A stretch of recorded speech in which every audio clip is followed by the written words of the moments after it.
What's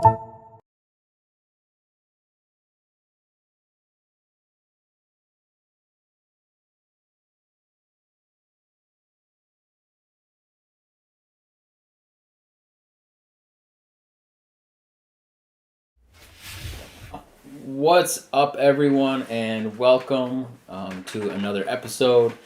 I am your host, Kyle Spencer, I think that's you. Yeah, and I'm Henry Roman. And if he would get off of his phone. Yeah, I was in the middle of something. Let me turn my volume off because I know my mom's gonna call me while we're on this podcast.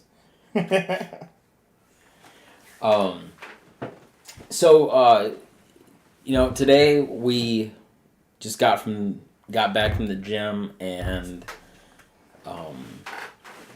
we had some conversations while we were there, more specifically towards the end. Yeah, pretty much. And so I'm hoping the conversation tonight doesn't go very long, but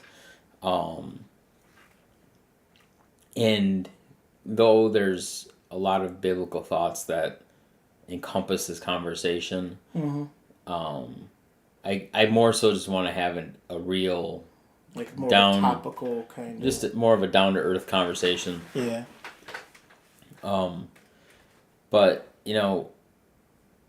so I've been actively adjusting my lifestyle in the last few months, and I know it doesn't show on camera.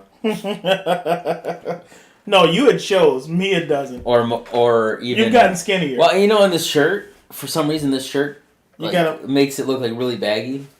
You gotta. But so I've pour salt like that? I've made it. Yeah, it's right over there. But no. So I've actually lost a pretty significant amount of weight, and I've lost about 35 pounds. Yep. How much have you lost, Henry? All right, so we're not gonna ask that question. How much have I gained? But I think we change topics? But part of the difference is I'm kind of a situation where I'm forced to change lifestyle. Yeah, yeah, exactly. Because the military has requirements for us, and for me to be able to get promoted and to even stay in, it's beneficial and required for me to change my lifestyle and get back into. So I'm meeting the requirements that have been set out. So it significantly benefits me to have those requirements because it forces me. Otherwise, what's the reason, right? Yeah, because I could be fat and happy and love food. It's like, you look like a shape, boy. You say, what shape? A donut. A sphere. Yeah, sphere. I'm working on my shape, all right. Or a cone. That's worse. Like a ice cream cone. You wear the really, really tight pants, and then it all. You get the looking like SpongeBob.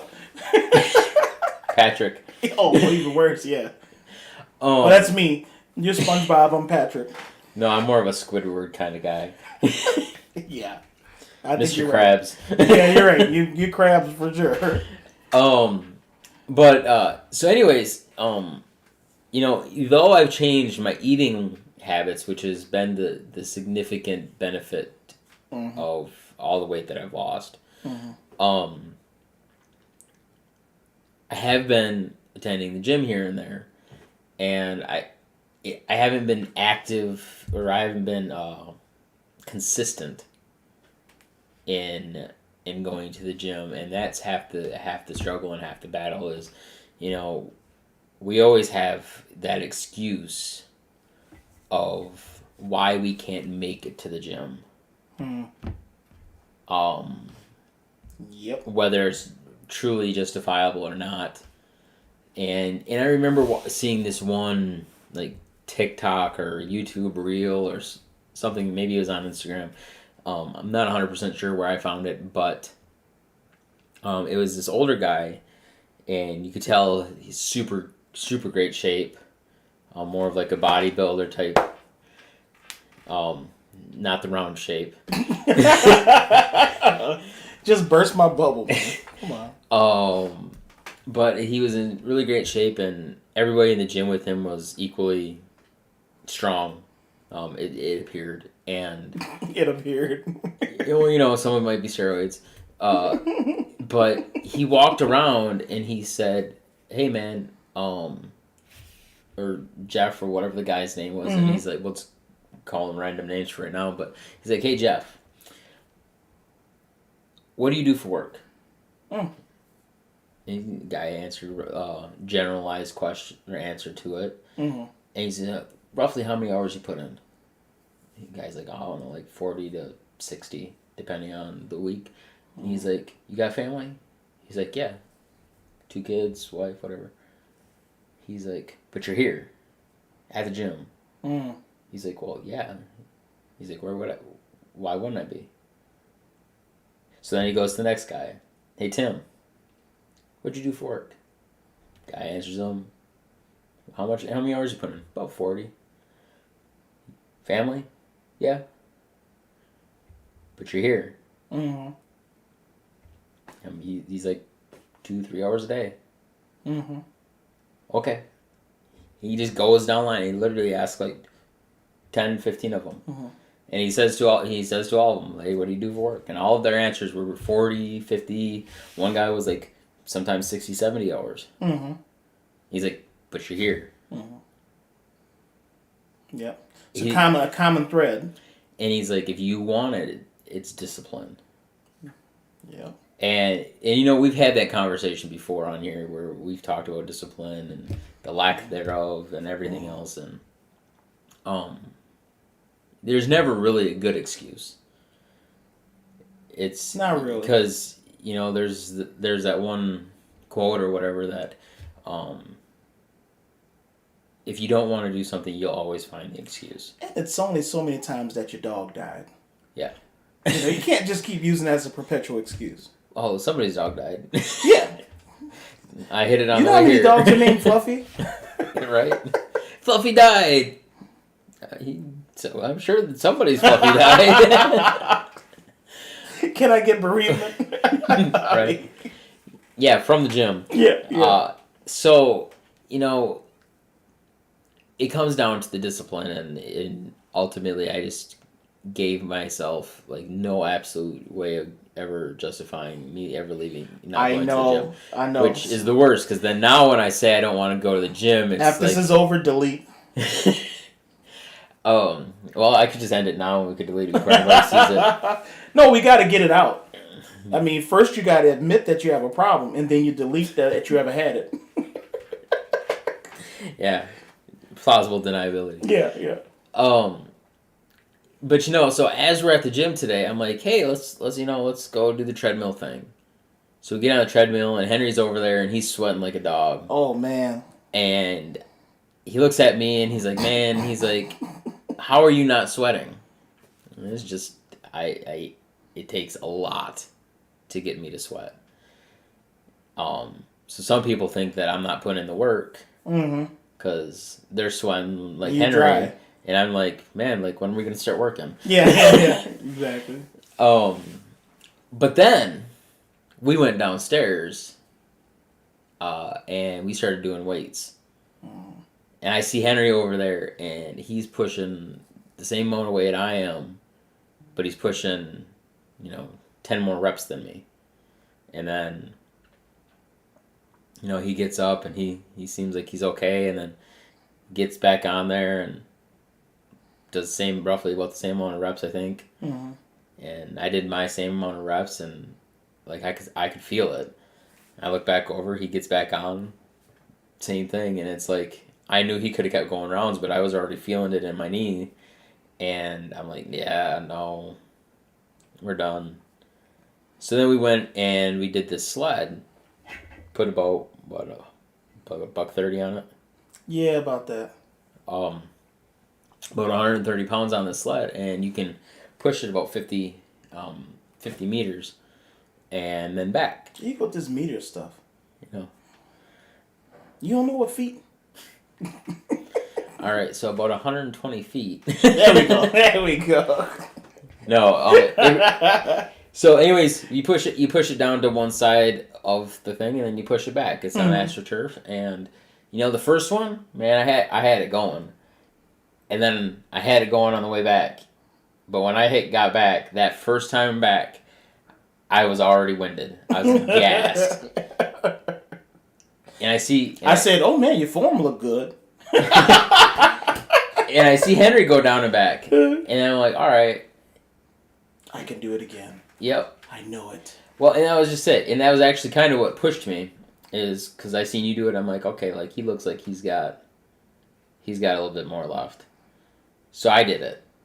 And that second time, I started feeling kind of sick because, the whole not sweating thing isn't always good.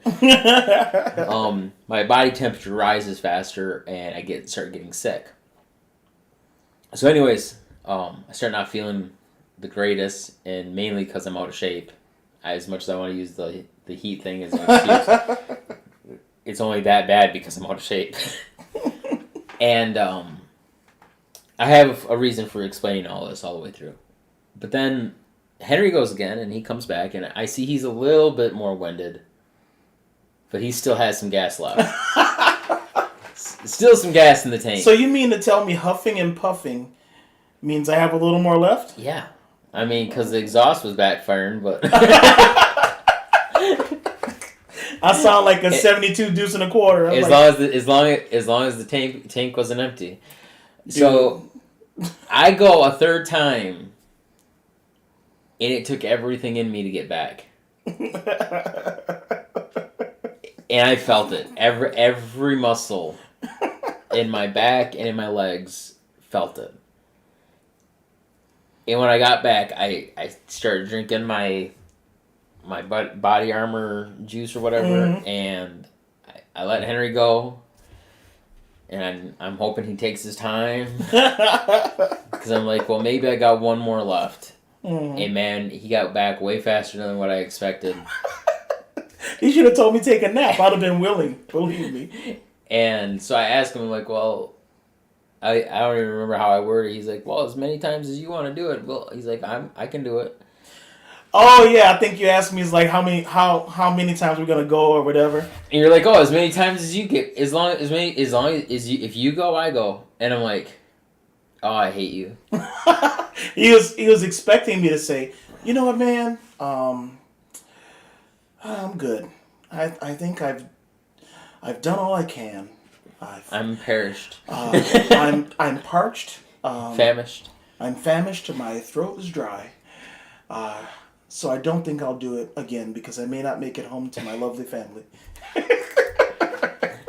And unfortunately, that was not the response. Yeah. I answered like a dummy. I was like, yeah, well, I'll do it as many times you do it. It's like if my leg falls off, you know what I should have said? I'll just do it again. I should have called this a bluff. I should have said, all right, we're going to probably do it about 20 times. I'd have been like, yeah, no. And I would have said, you know what, maybe you should add 45. I'd have quit. And then it would have made him look bad. And I would have been like, oh, well, I mean, if you say so. If you want to quit, dog, I know you're fat, but you want to quit? If you want to quit, you know what, man? Since I'm your buddy, I'm quit with you. How about that? Right there. So, anyways, end of the day, I'm like, you know what? I wasn't feeling the greatest. Started getting dizzy and everything, and I'm just like, I've passed out before because of it. I said, it ain't worth my time. Ain't worth getting hurt over. And so we get out and we're, go to the locker room and we leave. And what Henry doesn't know is actually while we're in the locker room, I'm sitting there thinking to myself, like I'm the one that's changed my lifestyle. I'm the one that's, been probably maybe a little bit more dedicated to the gym. Oh, yeah. Yeah. And being that was the first time I've been there since, yeah. And he's outperforming me. And I have a gym membership. Well, maybe that's it. Maybe just what is it where you put the book next to you, Osmosis. If you pay $29 a month, does it make you skinny? Maybe it's osmosis from your wallet to your Oh body. yeah, they happy. They happy. They don't even get to use no electricity on me. I'm not even using anything. Yeah, you're just donating. I'm just donating. Maybe you should ask for a contribution receipt at the end of the year. This is getting bad. So, but I say all that to say this is, the whole time I'm sitting there, I'm like, he's the fat one. He's the one that looks more out of shape. And here, he's outperforming me. And I say this all in love. You say that now. I'm gonna wait till we outside and go shoot you in the pinky toe because this is not funny. It hurts. It hurts a lot. To realize where you used to be health wise to where you are now. Exactly. I mean, think about when you were 16 running track. In boxing and everything Boxing, else. yeah. Man, I was... They would have said, Kyle, we got to run 4 miles. You'd have been like, that's it? So we had a hill that was like this on the side of the highway up in Wisconsin. And at the time, like a dead sprint up that hill, like I was beating everybody on that boxing team except for one kid was like, we would go back and forth beating each other. And he was the boxing coach's son. And we were doing probably like 20 seconds, 21 seconds, 23 seconds. And we floated in that area over and over and over again.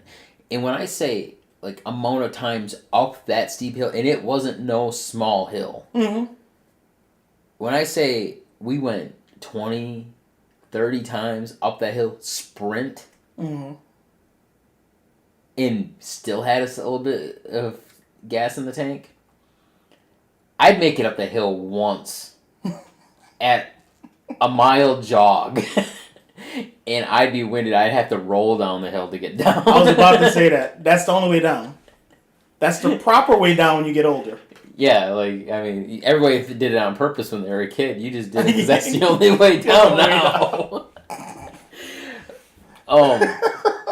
But yeah, so we see where we're at, where we're not in the shape that we were. No, and you kind of touched on it in a very roundabout way with you're like, like how work's been going and how the spiritual side, how you've been able to help people and pray for people and have the opportunity to kind of minister to people recently.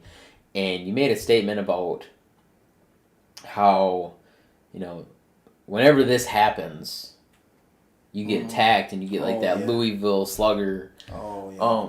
That Louisville Slugger moment, and it kind of brought it all full circle to kind of what I was thinking about in the gym. Is it's like the only reason I'm not in the same shape I was when I was 16 is because I never maintained discipline. Yeah. And I allowed life circumstances to make the decisions for me. Yep, big time. And even in the moments where, the attacks come,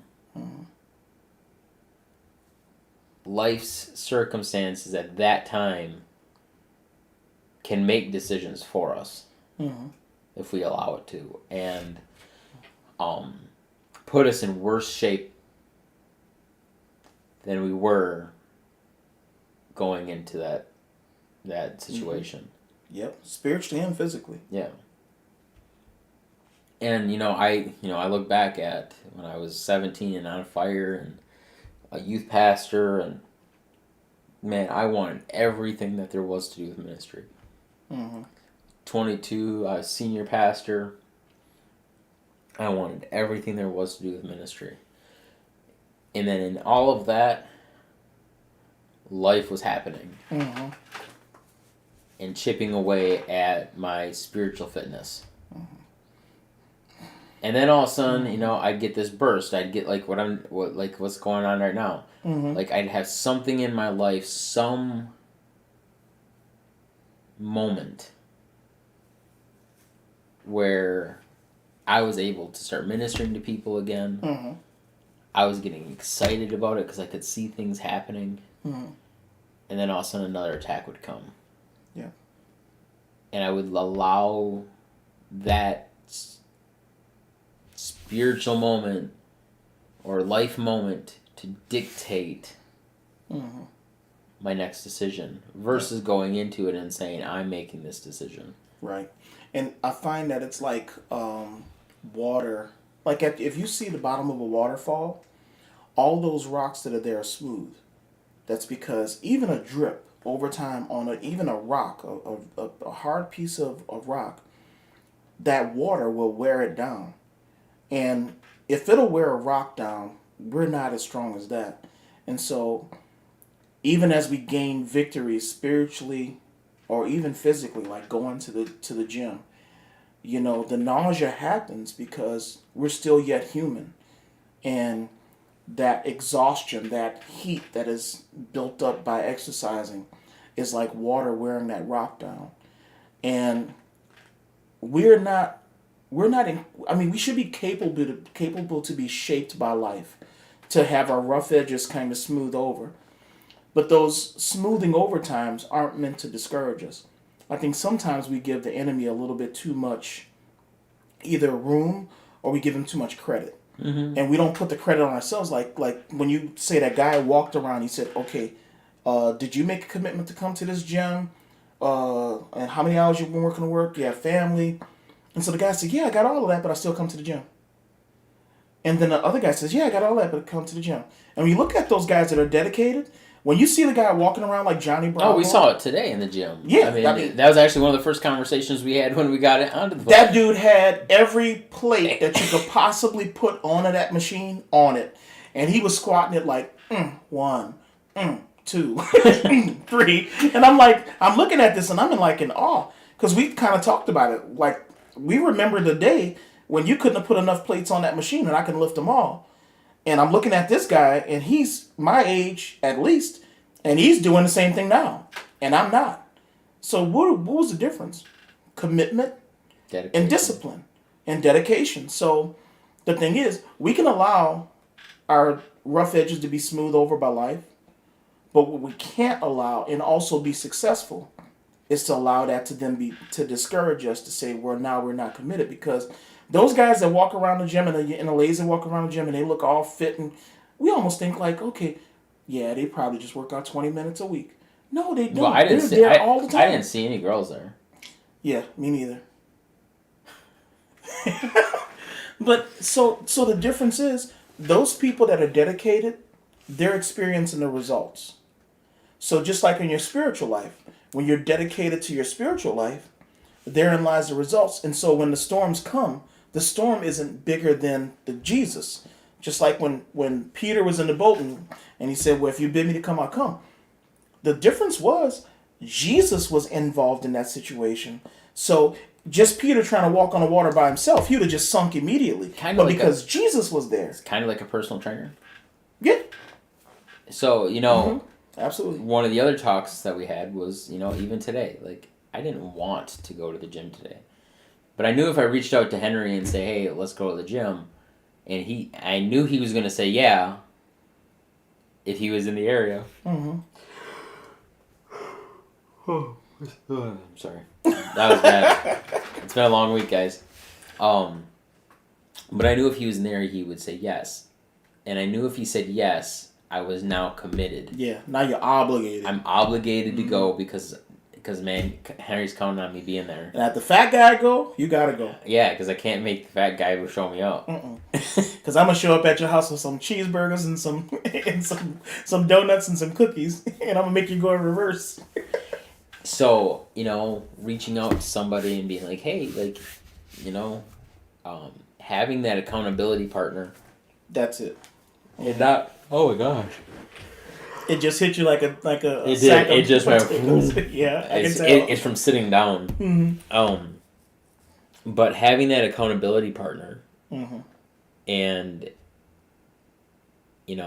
not just in the physical, but in the spiritual side of things, mm-hmm. to hey, when was the last time you studied? Mm-hmm. What's the last time you got in the Word? What did you get in the Word about? Mm-hmm. And oh man, like Henry's gonna check on me tomorrow, and I haven't checked, so maybe I should read something. Yeah, yeah, yeah. And Genesis 1:1. and Peter, is it? It's because Peter got out of the boat, yeah, and then Yeah. there was all those animals that got out of the boat with him. and he cried because God the Father wouldn't let him build the temple. I remember that. Now y'all know there's that guy that jumbles up scripture like that. Y'all know it. So don't look at us sideways when we talking about this. And then something about he was also weeping because he saw a woman that had a neck of like a sheep. And he was upset. He said, "Father, let this cup pass from me," because he didn't want to write the Bible. He said, "I'm a carpenter." And then he broke the commandments. Yeah, he threw it out. And then after the commandments were broke, then he had to go out of the camp and bury his poop. And then while he was out there, he saw this kid get mauled by a bear. So he picked up 3 smooth stones. And threw it at the bear's forehead. We should write Bible stories.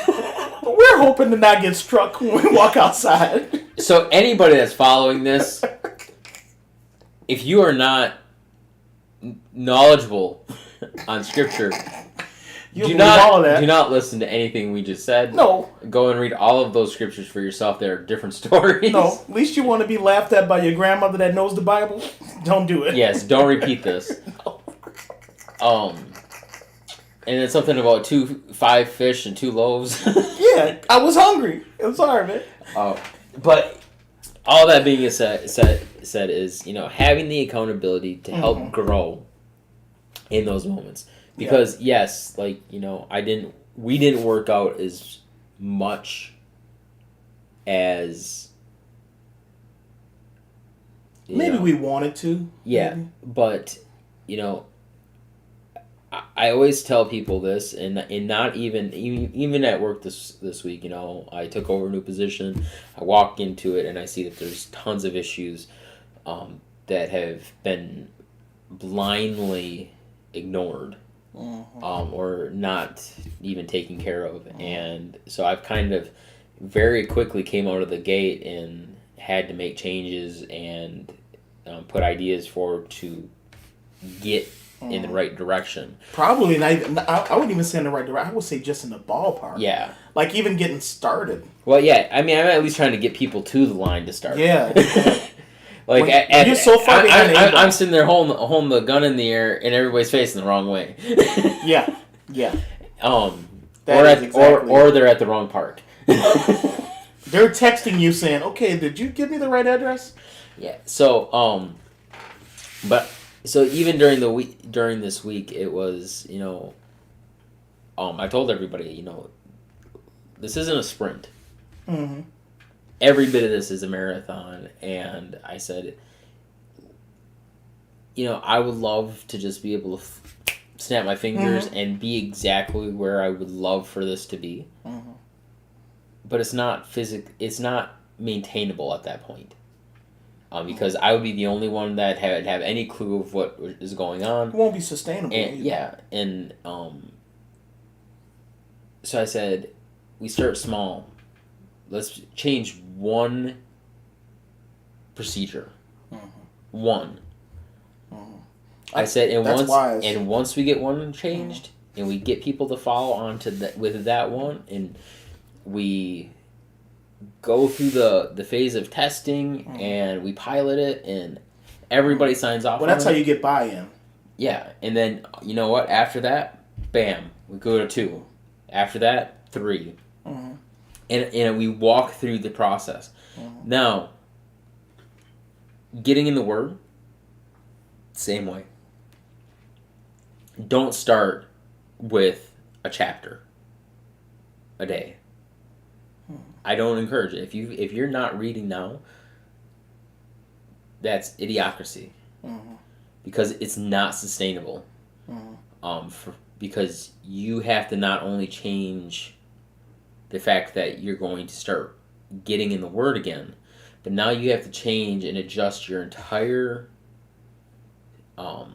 lifestyle and schedule to fit around the Word, not to get the Word to fit around your stuff. Well, that's like you continuing today, feeling nauseous, and then throwing up, and then now you can't go for a week, versus you saying, I'm going to back off today. Excuse me, I'm going to back off today, but I can still go tomorrow. Mm-hmm. So tomorrow's a new day, and you kind of get... And so that's why I kind of felt good about going today, is because it's so easy to say, well, since I haven't gone yesterday, then what does today mean? So, but everybody has a place to start. Mm-hmm.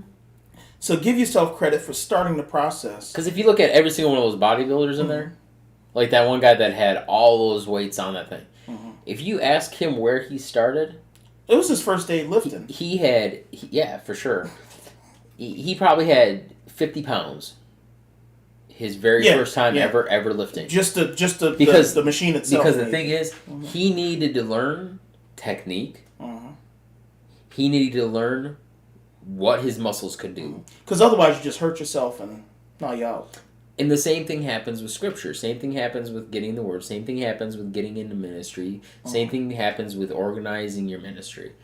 Full disclosure, I'm not as organized, and I found that out this week hard.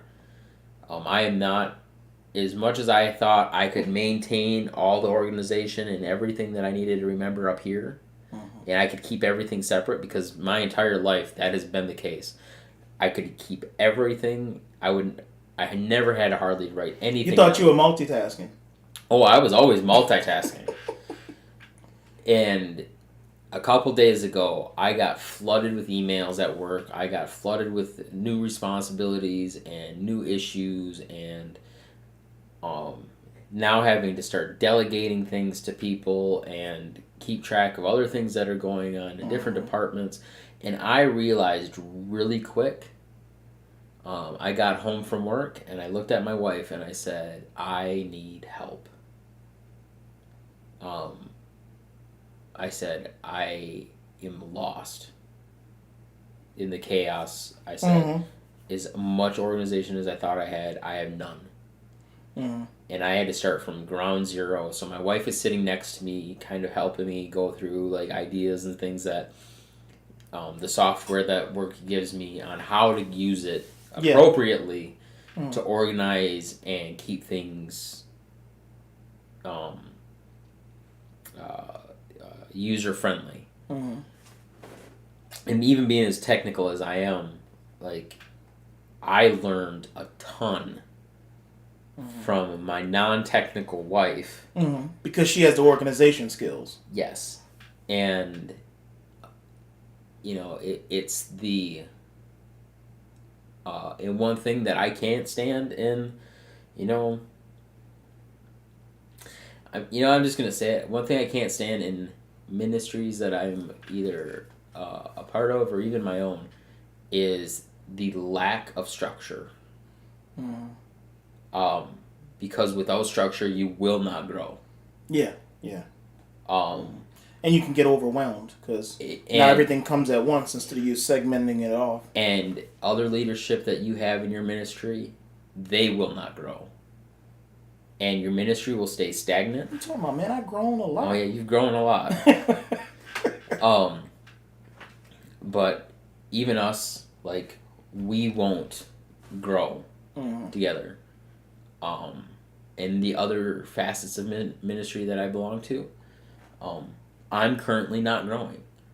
Other leadership isn't growing.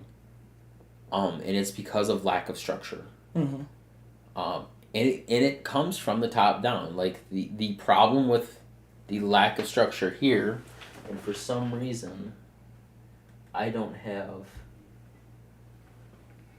power for some reason. I'll plug right there. My computer is yelling at me that I'm going to run out of battery, so I'm making sure that we're plugged in. It's because you didn't structure the power source. That's it. And maybe I don't have it's because I don't have a checklist. But even with what we're doing here, the reason why this ministry isn't, where it probably could be, is because of my lack of follow through and creating the structure that we effectively need. And the issues that I see in a lot of different churches, including, even the one that I'm a part of, is from the top down, none of our ministries have structure. Nothing in place for accountability, nothing in place for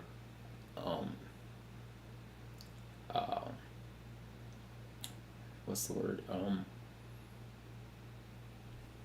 Not requirements, expectations. Yeah.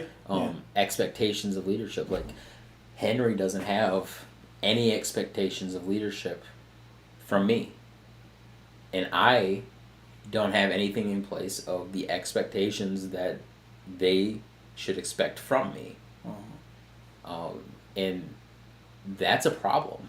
Well, it's kind of like being in a war, right? Everybody's got their weapons, but nobody knows where to go get the bullets.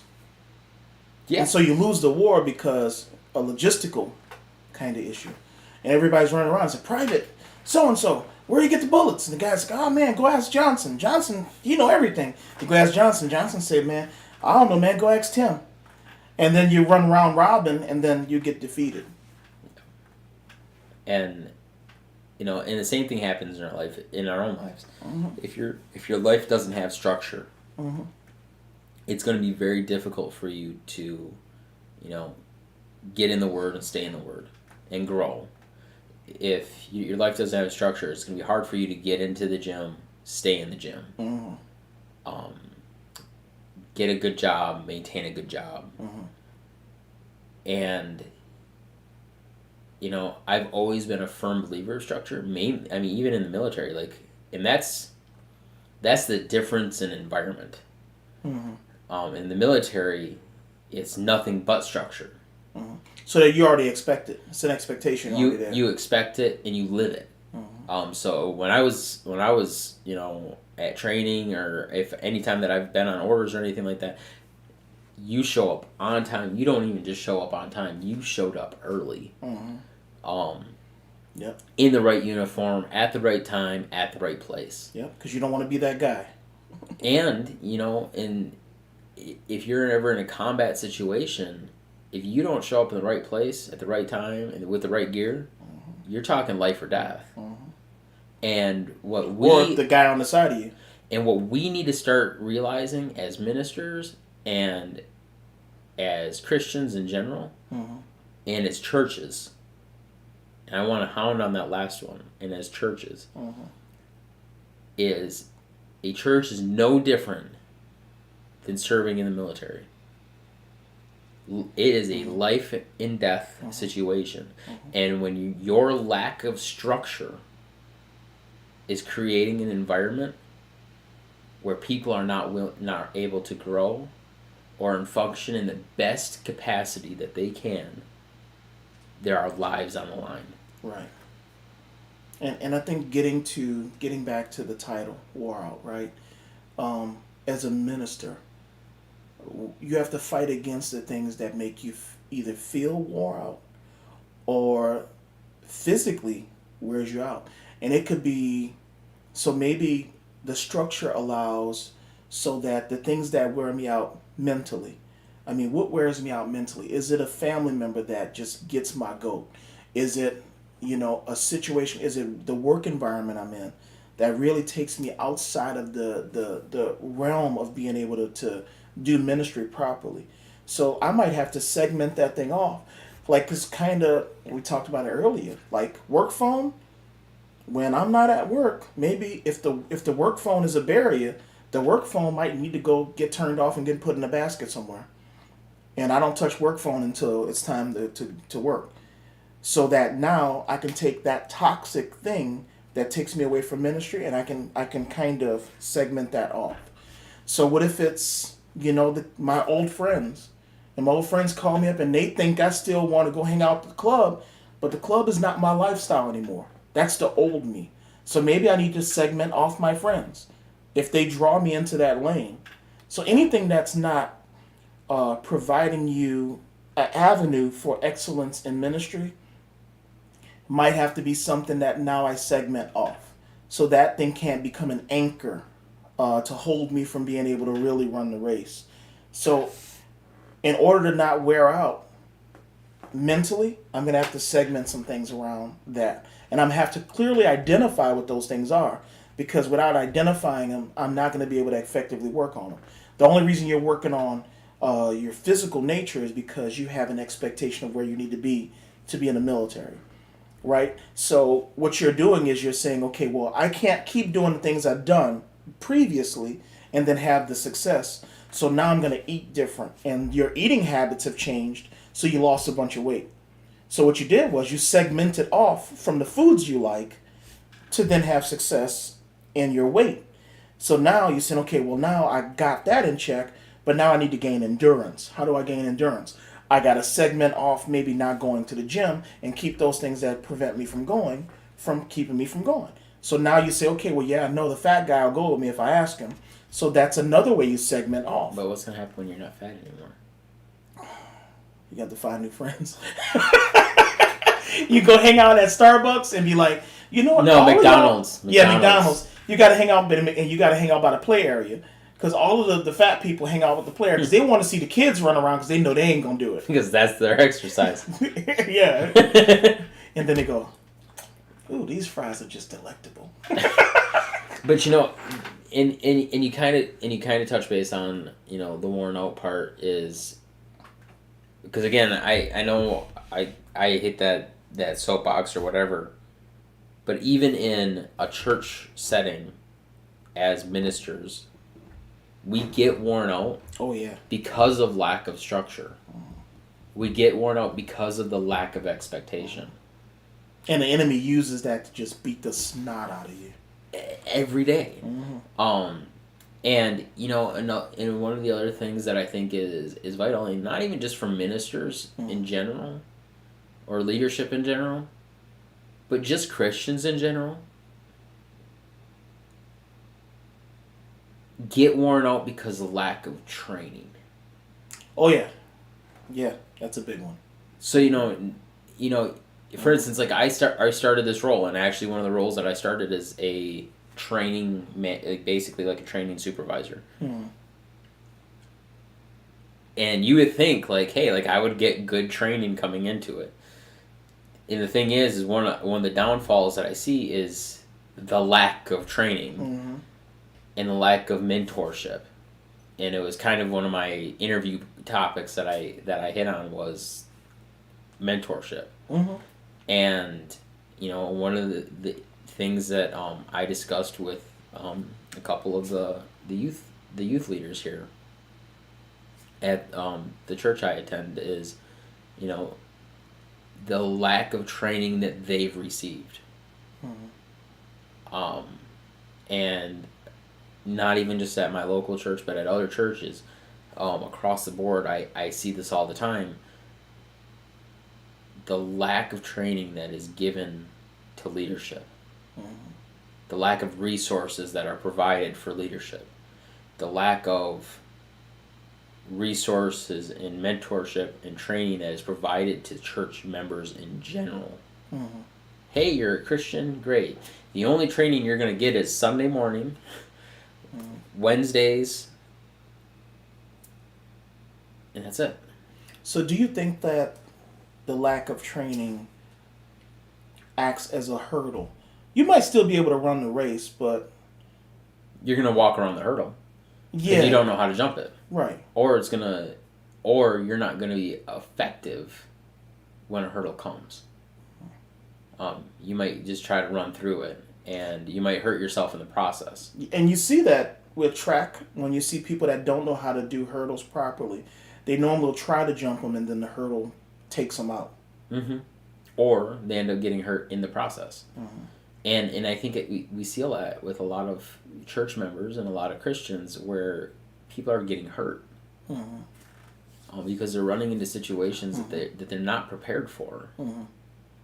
And some of that is because of lack of accountability, lack of expectation, and lack of buy-in. But buy-in usually comes with structure and expectation. Right, right. So,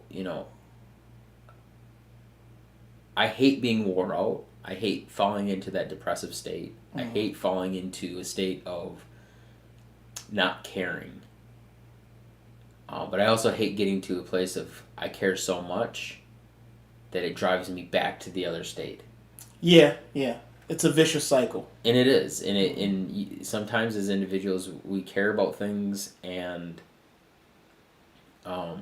we struggle with the status quo.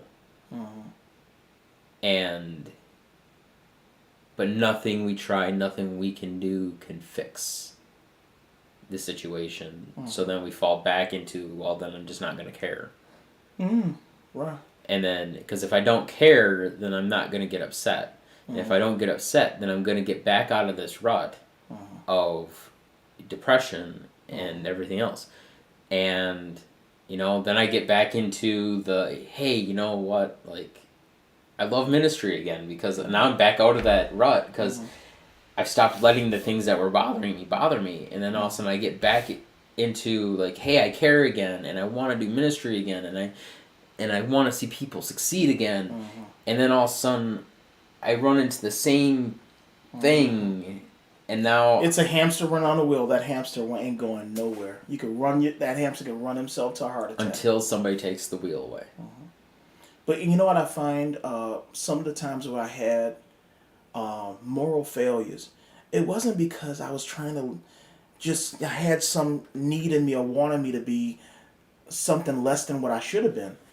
It was really because I was just very disappointed in what the potential was and where things actually were. So then I pretended not to care. So I lied to myself and said, you know what, man, I don't care. But then you lie to yourself enough, you start to believe it. Yeah, and the worst thing about it is when you lie and say you don't care, then you go off. And I remember I had such a struggle with pornography. And it was because I said, you know what, I don't care. I'm gonna watch this and whatever, I don't care. But then you watch it and then you feel like garbage. So why do you feel like garbage if you don't care? So the two things can't exist at the same time. Because if I don't care, people that genuinely don't care. You can see it in the way they really don't care. If you fell in front of them and broke your arm, they would just step over you because they really don't care.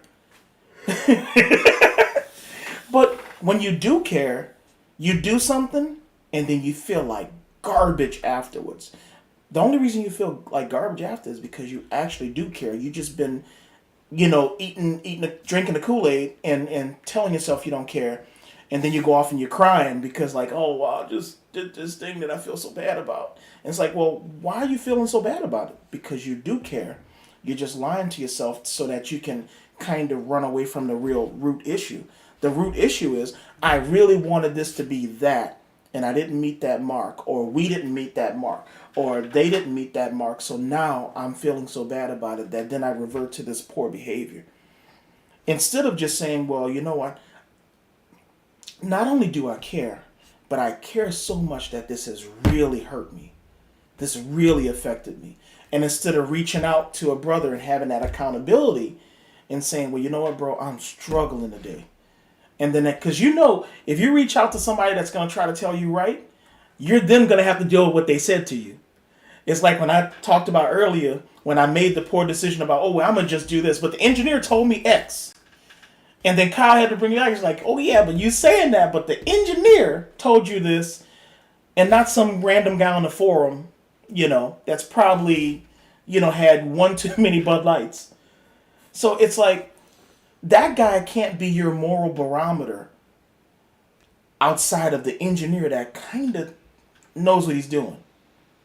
And so my thing is, when all of that happens, we lie to ourselves saying that we don't care, so we don't reach out to the thing that can potentially fix us, to help us along the path. Because you know what? I don't want to be accountable to you because you might tell me something that's going to be difficult. Yeah, and sometimes it's laziness.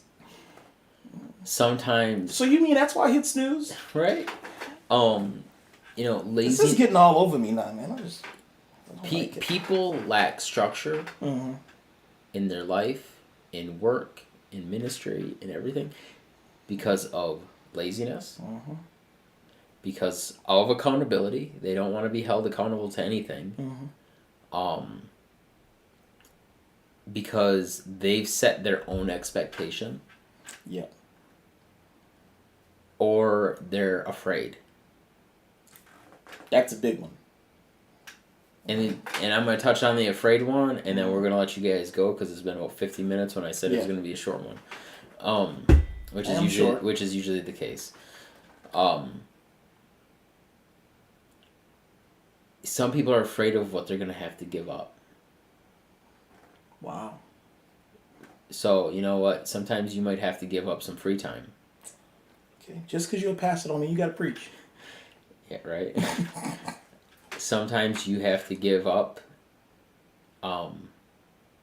eating the food. You know, man, those cheeseburgers.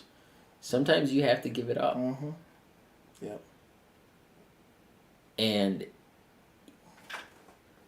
giving up the, I don't want to say giving up the free will, but I'm gonna word it like that, is a lot of people don't want to give up free will to get better. Yeah, I agree to that. Because though we're given free will, not in every case should we be allowed to use it. Right. Yeah. And Exactly. and I think in physical, spiritual, ministry, so on and so forth, churches, we need to stop allowing ourselves to have the free will that we have and create structure. And I am preaching not just to everybody else, but I am preaching to me. Yeah. Is I told Henry this earlier, like, I don't want to, just go all in, feet first, like right out the gate, but at the same time, like, I know that I need to create a ton more structure Right. in my life and in my ministry, and hopefully encourage structure in the other ministries that I'm a part of. Sometimes freedom ain't free. Yeah. And sometimes the freedom that's not free creates more freedom. Yeah. I agree to that. Because if you have structure and you develop things, for instance, ministry, if you have structure, you know what, you might have to, in churches, we'll use churches as an example here. If your pastor is putting in, say, 40 hours a week in the office, yeah, it might suck that you can't go and just do whatever you want all week. But putting in that 40 hours a week allows you to develop your leadership, develop your ministry teams, develop your what do we call people that attend the church? Parishioners. Parishioners, that's the word I'm looking for. Your parishioners, to develop them in a way that, leaders are making decisions that fit the vision of the church. So you're saying you're gonna train them? And if they're fitting the vision of the church in their decision making, you can start taking your hands off of other ministries, Right. Yeah. which now creates freedom to where your focus from being over this now starts to get centered into this. And basically, just like your kids, you train your kids so they can go and train their kids. And their kids can go and train their kids. And their kids can go and train their kids. But if you have your hand on everything, and you're not training anybody, and you're not dedicating the time, and setting aside the time to develop, then what are you doing? Well, wouldn't that wear you out quicker though? That's what I'm saying. You're literally taking away your own freedom. by thinking you're replacing it with freedom. Yeah. And you're not. You're living in a status quo, and you're not growing, you're not developing, you're not moving forward, you're just stagnant, which will wear you out. And seeming like having, like what you say, it's a good point, because if you spread out this wide, you really have less freedom, because now when something does pop up that I need to do, I can't do it because I already have 500 things on the plate. So I'm really less free. So I leave you all with this, is whether it's laziness, whether it's lack of expectation, or if you're afraid. Consider the idea that it may be caused by a lack of structure, that you are wore out physically or spiritually. And dive into, some research on developing structure in whatever area that you need it in. And start small. You don't have to go, off the deep end with it. Start in the shallow water. Start with one thing a day. You know what? I've not been reading scripture. I've not been getting in the Word. I'm going to read one verse a day. And after a couple weeks, I'm going to up it to 2. Like, get some traction first. And, habits are built, was it 21 days? Yeah, something like that. Something like that. It's like 21 days it takes to build a habit. So, start to build the habit. Once you've developed the habit, build on that habit. Like the guy working out, there was a habit of just going to the gym, and now over time the muscles develop. And now if he misses the gym, he's probably like, man, I felt like I did something. Like, don't feel accomplished anymore. Just doesn't feel right today.